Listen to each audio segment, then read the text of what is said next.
The Science of Learning Research Center presents Psychology, Education, Neuroscience, PEN. Pen Principle number 4. Spacing out practice enhances memory.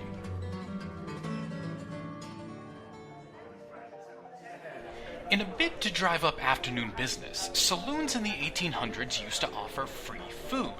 Now, eating this food would naturally make the customers thirsty, thereby leading them to buy drinks from the saloon, which, of course, was the point all along.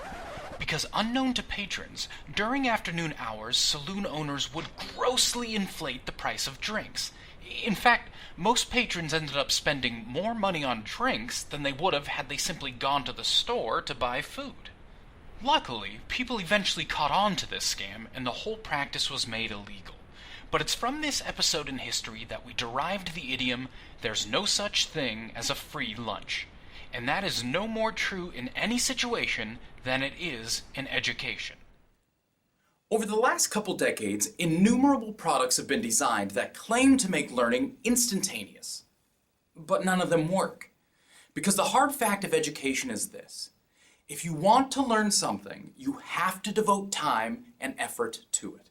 There's no free lunch. But what if I told you you can get more bang for your buck? That if you decide to devote time to learning something, there's a way to organize that time to enhance your memory for the things you've learned. The secret is called spacing. Put simply, spacing states individuals can expect enhanced learning and memory if practice sessions are broken up and spread over a longer time span than if they're all clumped together into one long practice session. For instance, let's say you want to devote 3 hours to learning something. You'll demonstrate better long-term memory and performance if you practice that thing 1 hour a day for 3 days, as opposed to 3 hours in 1 day. Turning to the brain, neuroscientists have found that when learning is stretched over several short sessions, both frontal control and deeper memory networks demonstrate enhanced activity.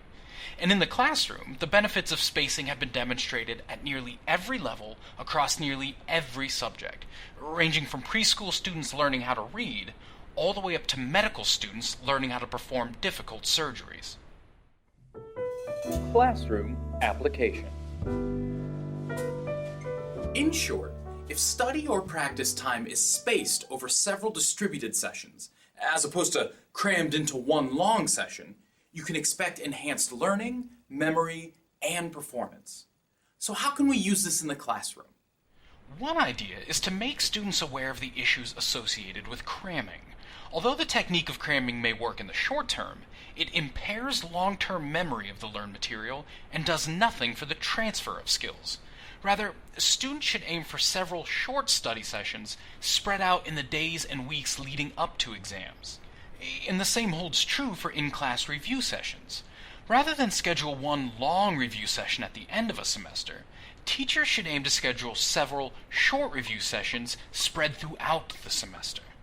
Finally, educators may wish to consider the merits of a circular curriculum, whereby material covered in the past is periodically revisited and reviewed in the context of the material currently being covered. In this way, teachers can build in a natural spaced-out review system that flows with emerging content. Ideas and future directions.